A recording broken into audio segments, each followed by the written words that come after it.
Maqaa Abbaa, kan Ilmaa, kan Hafuura Qulqulluu, Waaqayyo tokkoon. Ameen. Yaakilakkamu zahalafa mawaa'el yeroon inni darbe isin gaha. Kabajamtoota maatii Waaqayyoo, Waaqayyo kan jaalattan, innis immoo kan isin isa jaalattan caalaa baay'isee caalchisee kan isin jaalatu, daangaa addunyaatitti kan argamtan ijoolleen haadha keenya qulqulleettii Dubroo Maariyaam, jaalattoota qulqulloota abboota kan taatan, nageenya Waaqayyoo iddoo jirtanitti isiniif haa baay'atu.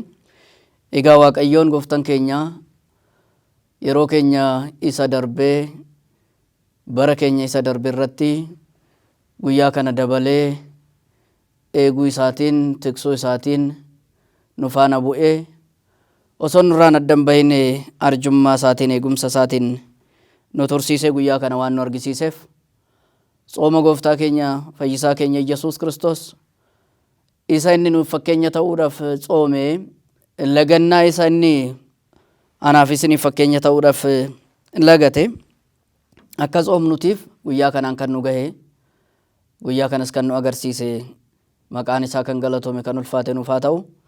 Isa deessee kan nuuf argamsiiste, isa faana kan godaante, foonii fi dhiiga isaa arganne beela keenya isa lubbuutirraa, dhabsuu keenya isa lubbuutirraa akka fayyinuuf kan nu faana taate, har'as mirga isaa ta'uudhaan mahar waldee tazakkar kidaanaka, yaa ilma koo naaf dhiisii waadaa naaf galte yaadadhu jette kan nu araarsitu haati keenya qulqulleettiin Dubroo Maariyaam, maqaan ishee kan galatoome, kan ulfaate nuuf haa ta'u. Ergamoonni Waaqayyoo cabuu lafee keenyarraa, dhangala'oo dhiiga keenyarraa nu tiksuudhaaf akka qulqullichi Daawit dubbate sana, fuuldura kee ni bahu, hamaarrais si eegu, miilli kee akka inni gufuudhaan hin dhaamneef si tiksuu jedhamee akka dubbatame nu tiksanii yoonan kan nu gahan, Waaqayyo fuulduratti kan nu araarsan wareegamoonni fi toloonni, Waaqayyo kan gammachiisan hundi isaanii, maqaan isaanii kan galatoome, kan ulfaate nuuf haa ta'u. Egaa saboota Waaqayyo akka eeyyamaa fi jaalala Waaqayyootitti duuka bu'aa gooftaa keenya fayyisaa keenya Yesuus Kiristoos kan ta'e qulqullichi Phexros ergaa isaa isa jalqabaa boqonnaa 4:3 irratti kan inni dubbate jecha Waaqayyo kaasuudhaan yeroo muraasaaf kan waliin barannu ta'a. Waaqayyoon gooftaan keenya qulqulloota raajota isaatirra, qulqulloota duuka bu'oota isaatirra buluudhaan, hafuura qulqulluu isaa bulchuudhaan akka addunyaa kana barsiise, wangeelli isaas immoo alagoota hunda bira akka ga'u kan taasise, har'a sanaaf isin akka nu barsiisuuf eeyyamnii fi jaalalli gooftaa keenya Waaqayyo nuuf haa ta'u. Qulqullichi Phexros akkas jedhee dubbata, yaakilakkamu zahalafa mawaa'el, yeroon inni darbe isin gaha. Egaa kaayyoon barnoota kanaa maalinni yoo jenne, egaa saboota Waaqayyo yeroo keenya isa cubbuudhaan dabarsine, isa balleessadhaan finne, isa immoo Waaqayyo wallaaluudhaan, Waaqayyo irraa garagaluudhaan finne sana har'a irratti dhaabuudhaan gara Waaqayyootitti deebi'u, Waaqayyoodhaaf abboomamu barsiisuu ta'a jechuudha. Qulqullichi Phexros egaa akkuma beektan duurseetoo gooftaan keenya Yesuus Kiristoos obboleessa isaa Indiriyaas wajjin akka isa filate, gaafa isa filatus immoo jarreen qurxummii qabaatee akka turan, qurxummii qabuurraa, qurxummii kiyyeessuurraa gara nama kiyyeessutti, addunyaa kana akka garbaa, wangeela immoo akka kiyyootitti isiniif taasise, akka isin nama naaf kiyyeessitan, akka isin duuka bu'oota koo taasiftan kana fedheeraa gara kootitti koottaa ni utuluuni isaaniin jedhe.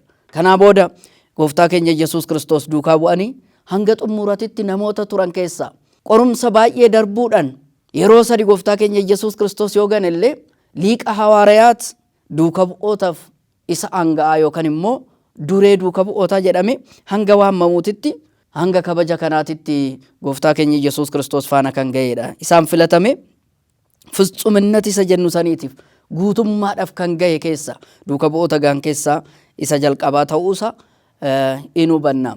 Egaa gooftaan keenya Yesuus Kiristoos hafuura qulqulluu isaaniif laatee guyyaa 50ffaa irratti hafuura qulqulluus erga argateetiin booda qulqullichi Phexros namoota baay'eedhaaf barsiisaa ta'e, namoota baay'ee barsiisutti, keessattuu warra Ayhudoota, warra Kiristoosin ari'achaa turan sana Kiristoos duukaa kan turanis immoo duuka bu'oota isaatis warra ari'achaa turan san barsiisati akka ture.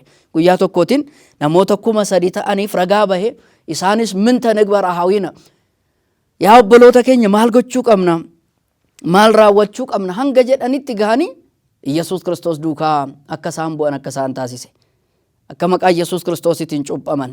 Akka isaan Yesuus Kiristoos waaqa bara baraa ta'uusaa itti amananii fudhatan. Saniifis gaabbii akka galan. Nasuhu wataxamaqu basuma Yesuus Kiristoos. Maqaa Yesuus Kiristoositiin cuuphama. Egaa wangeelli gooftaa keenya Waaqayyo Yesuus Kiristoos maqaa abbaa kan ilmaa kan hafuura qulqulluutiin akka cuuphamnu nutti hima. Garuu yeroo sanatti Ayhudoonni waaqummaa Yesuus Kiristoos waan hin amanneef maqaa Kiristoositiin jedhee kaaseefi jedha. Malee kan Waaqayyo abbaa kan ilmaa kan hafuura qulqulluu maqaa isaan sadeenitiin cuuphamuun akka irra jiru barsiisuu dhiisee osoo hin taane yeroo sanitti barbaachisaa kan ta'ee fi Ayhudoota fuulduratti ragaa bahuun kan barbaachisu maqaa Yesuus Kiristoositiif waan ta'eef kana jedhe. Egaa gaafa duuka bu'oota isaa barsiisu maal jedheen? Yaa bartoota koo yeroon inni darbe isin gahaa jedhaan inni cubbuudhaan dabarsitan suni. Tokkoffaa Phexros 4:3 irratti gaafa dubbistan yaa akkilakimu zahalafa mo'aayil zagabarkimu boottuu faqaadoomu laayizaab zumuuta wafitoota wasikirata wasixiyata wasitaaye zanbala giz waaf qiroo amaaleekti.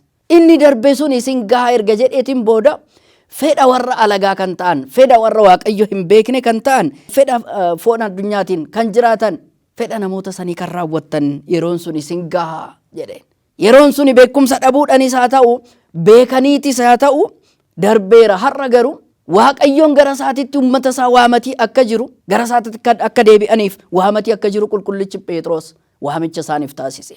Inni suni jedhaan inni barri sun fedha warra alagaa kan ta'e barri suni egaa darbeera waan ta'eef inni sunis sagaagalummaa jedhaan akkasumas fedha foonii machaa'uu machaa'anii immoo kufanii bulu Waaqayyoo doon yaadatin kadhannaadhaan odoo Waaqayyotti gara Waaqayyootitti hin iyyatin kufanii buluu jedha. Humna olis kan ta'e dhuguu kana qofaa miti. Afqiroo amaaleekti waaqa kan hin taane waaqa jedhanii waaqessu waaqa harkeedhaaf sagadu. Inni kun Waaqayyoon kan isa dabarse waan ta'eef inni kun darbeera waan ta'eef kanatti hin deebi'inaadha, kanarraa adda ba'aadha, kana dhiisadha jedhee raawwate qulqullichi Phexros duuka bu'oota isaatiif hima. Egaa saboota Waaqayyo kana qofaa miti. Qulqullichi Yaareedinni Itiyoophiyaatis akkas jedhuudhaan Waaqayyoodhaaf faarfata. Gaafa Waaqayyoodhaaf faarfatu yaakkilakimu mo'aayil zaalafa zata qanaykimu lagiza sigaakimu fedha foon keessaniitiif kan bitamtan yeroon darbe sun isin gahaa jedha. Yeroon darbe sun fedha foon keessaniitiif bitamtaniirtu. Jibbaaf bitamtaniirtu, obboleessa keessan jaalachuu dhabdaniirtu, walii galtee dhabdanii wal nyaachuudhaaf bitamtaniirtu. Akkasumas immoo Waaqayyoodhaaf hin abboomamu jettanii fedha foon keessaniitiif sagaagalummaadhaaf fedha fooniitiif yeroon itti bitamtan sun isin gahaa. Amma garuu jedha wayizeenii ጾሙ ወጸልዩ ለእግዚአብሔር ተቀነዩ amma garuu ጾoma kadhadhaa Waaqayyoodhaafis bitamaa jedha. Amma inni jedhuun yeroon isaa kun ammaa jechuudha. Har'a ጾoma har'a kadhadhaa Waaqayyoodhaaf bitama Waaqayyotti deebi'a gaabbii gala jedhe qulqullichi Yaareed haala saniitiin faarfata. Kana qofaa miti faaruusaa akkas jechuudhaan faarfata. Inni zawaradee jedhamu kanaatiif yookaan torbee kanaaf faarfatamu jechuudha. Torbeen kun zawaradee jedhama. Kanaatiif akkas jedhee faarfata. Taqanuu ለእግዚአብሔር በፍርሃት ወተሐሰዩ ሎቱ በረአድ እስመ ለዓለም ምሕረቱ ለትውልደ ትውልድ ጽድቁ Waaqayyoodhaaf sodaadhaan bitama. Waaqayyo fuulduratti immoo sodaadhaan gammadaa jedha. Sodaa gaafa jedhu sodaa hafuurawaa jechuudha. Waaqayyoon abbaa keenya waan ta'eef sodaa abbaa sodaatan kabaja jechuudha. Bafirigoo akbirigoo baakbirigoo firigoo sodaachuu keessa kabajuun kabajuu keessa immoo sodaachuun akkuma jiru.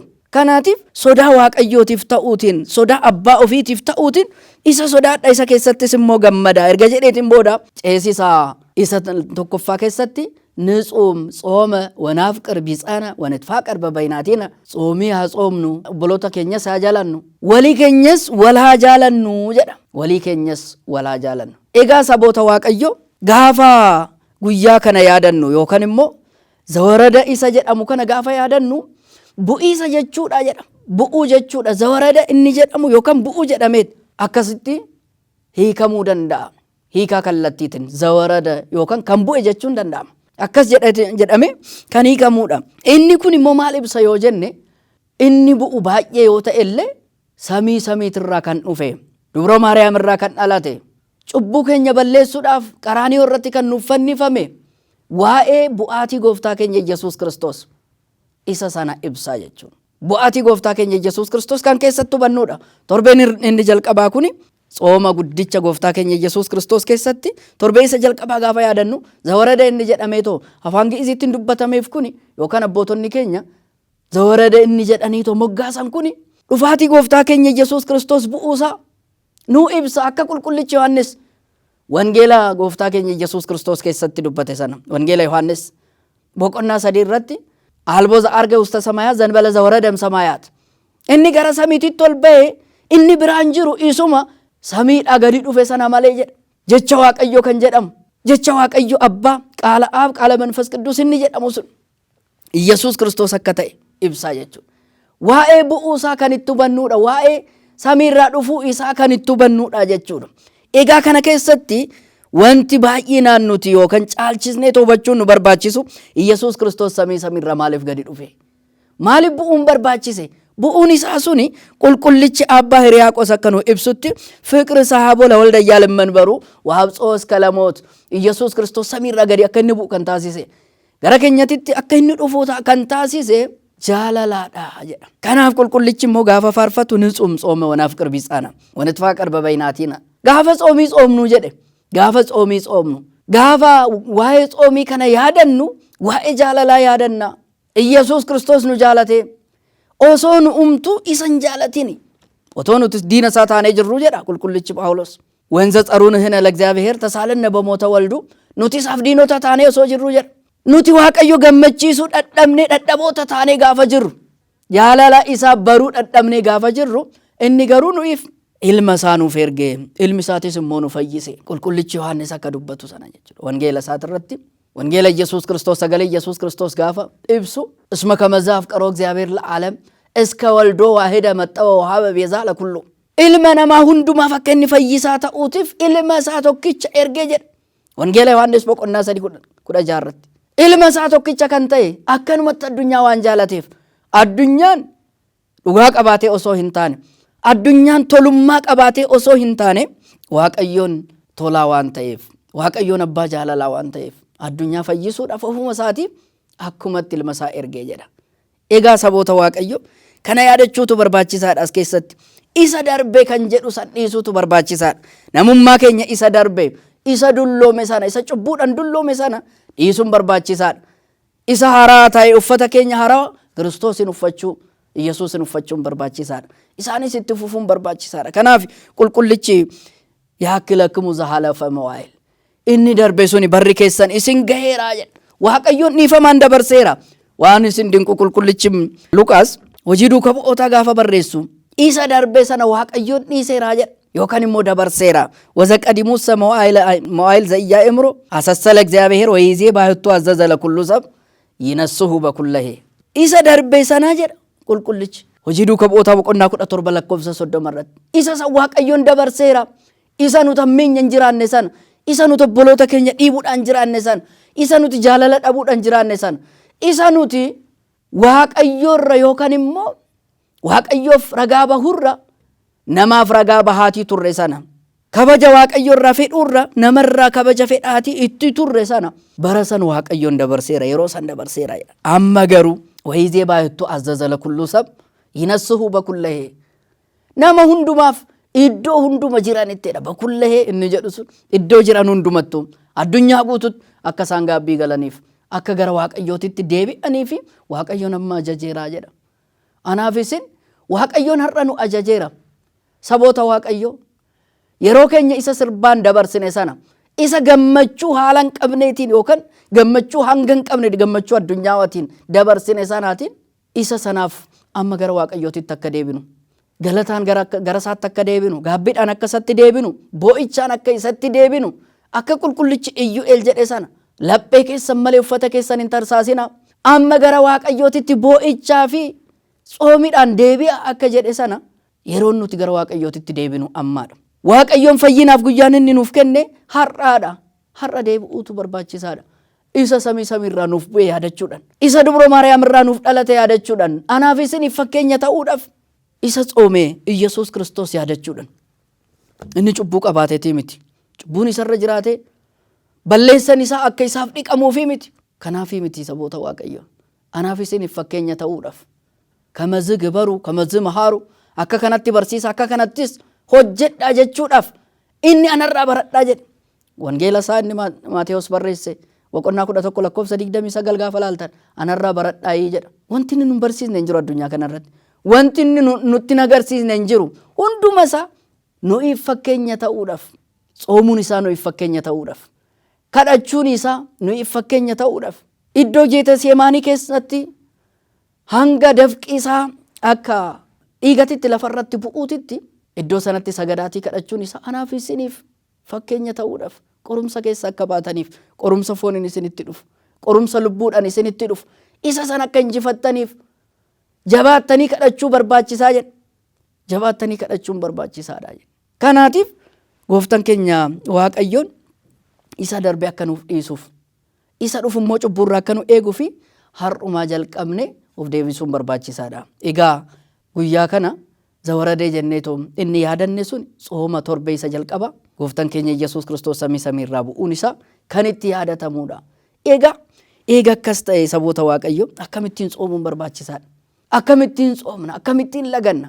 Buddeena keenya isa anii fi isin hanga sa'aatii 9tti tsoomnee nuuf ture sana laaqana keenya sana maal gochuutu barbaachisaadha? Isa kuusuutu barbaachisaadha. Kuusnee raawwanne isaan ikoonoomii keenya seef godhachuutu barbaachisaadha. Akkasitti Waaqayyoon ajaje. Inni kun nuti qusachuu baannes hanga Waaqayyoon nuuf eeyyamettiin jiraannee darbuudhaan malee fudhannee kan dabarruu miti. Fuuldura Waaqayyootitti kan dhiyeessinu qabeenyaa miti saboota Waaqayyo. Qabeenya har'a qabnuu miti, beekumsa har'a qabnuu miti, yookaan namummaa har'a qabnuu miti, kabaja har'a qabnuu miti, aangoo fi sadarkaa har'a irra jirruu miti Waaqayyoodhaaf kan dhiyeessinu. Inni Waaqayyoodhaaf dhiyeessinu waa xiqqoo hojjennu yookaan immoo turfaatii keenyaa jechuudha. Tsoomii nuti tsoomnutu, kadhannaa nuti kadhannutu, arjummaa obboloota keenya fi hiyyeessotaaf raawwannutu isatu fuuldura Waaqayyootitti dhiyaata. Namni waa'ee lubbuu isaa wanti inni kennu hin jiru Waaqayyo fuulduratti. Maalumaa odoo ta'e dhiyeessuu danda'a garuu wanti inni kennu hin jiru lubbuu isaatiif gaarummaa qofa, har'a gaabbii galuu qofa. Kanaatiif isa san dhiyeessuutu barbaachisaadha. Fuuldura Waaqayyootitti isa nuti nyaannu sana laaqana keenya isa nuti tsoomnu sana qoonqoo hiyyeessotaa keessatti kuusuutu barbaachisaadha. Hiyyeessotaaf kennuutu barbaachisaadha.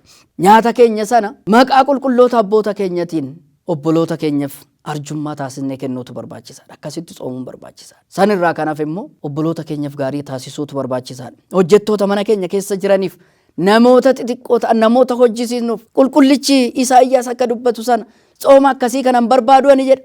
Tsoomni ani barbaadu kan akka kanaatii miti. Gaafa tsoomtan isin ofii keessanii hin tsoomtu gara mana kiristaanaatti adeemtu. Ofii keessaniif foon isaa qulqulluu dhiiga isaa kabajamaa nyaattu hin dhugdu kunis gaariidha. Garuu mana keessan keessatti cubbuun hin hojjetama. Qabeenya keessaniitiin cubbuun hin hojjetama. Ofuma keessanii hojjettoota keessan cunqursitu. Mindaan inni hojjetaa guyyaadhaan sibira ooluu sun sibira buleera. Kan inni ittiin guyyaadhaan of oolchee bulchu waan ta'eef, kan inni maatii isaa ittiin oolchee bulchu waan ta'eef sibira buluun qabu jedha. Nuti garuu hojjettoota keenya boochisaati. Namoota nuu gadi jiran cunqursaati. Ollaawwan keenya irratti hadheessinee haaloo qabachaati. Akkasiitiin tsoomna saboota Waaqayyo. Inni sun immoo Waaqayyo fuulduratti fudhatamaa miti. Inni ani kanaa miti jedha. Anan fedhu. Kanaan ani barbaadu. Akka isin hidhaa cubbuutirraa hiikamtaniif, akka warra hiitan, warra karaa adda addaatiin hiitan immoo hiiktaniif jedha. Karaa adda addaatiin warra hiitan. Warra isin jalatti hidhamaniif hiikumsa akka kennitaniif. Hojjettoonni keessanis, warri tajaajiltoota keessan ta'anis akka isaan mana qulqullummaa dhaqanii gaabbii galan akka isin hiiktaniif. Isin wajjin mana qulqullummaa dhaqanii foon Kiristoos irraa dhiiga Kiristoos irraa akka isaan hirmaatan yeroo akka isaaniif laattaniif kanan fedhaa jedhaan akkasiitiin fedha. Kanaatiif egaa saboota Waaqayyo san gochuun barbaachisaadha. Yeroo tsooma keenyatitti Waaqayyoon namoota tajaajiluu barbaadan hojjettoota keenyas akka isaan tajaajilan taasisuudhaan. Isarratti dabalataan immoo tsooma hiikamuu hin qabne tsoomuudhaan inni sun immoo jaalalaa jedha. Hiikumsa kan hin qabne isa kana ji'a 2 erga turreetiin booda Faasikaa gooftaa keenya Yesuus Kiristoos irratti yookaan du'a ka'umsa isaati irratti ni hiikna.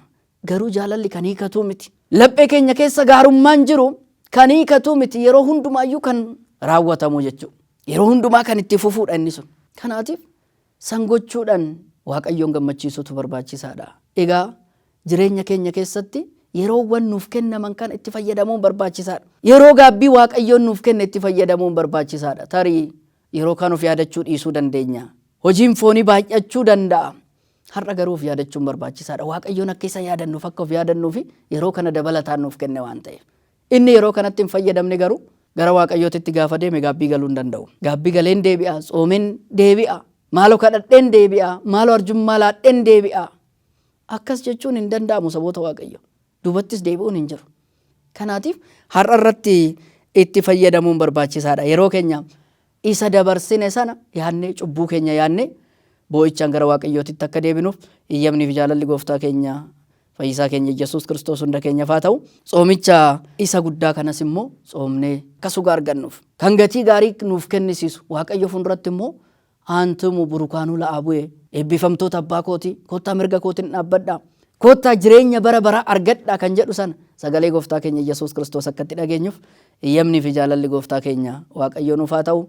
Araarsummaan haadha keenya qulqulleettii Dubroo Maariyaam hunda keenya faana haa ta'u. Eegumsi ergamoota Waaqayyoo kabajnii fi ulfinni fannoo gooftaa keenya Yesuus Kiristoos hunda keenya faana haa ta'u. Nu haa turu.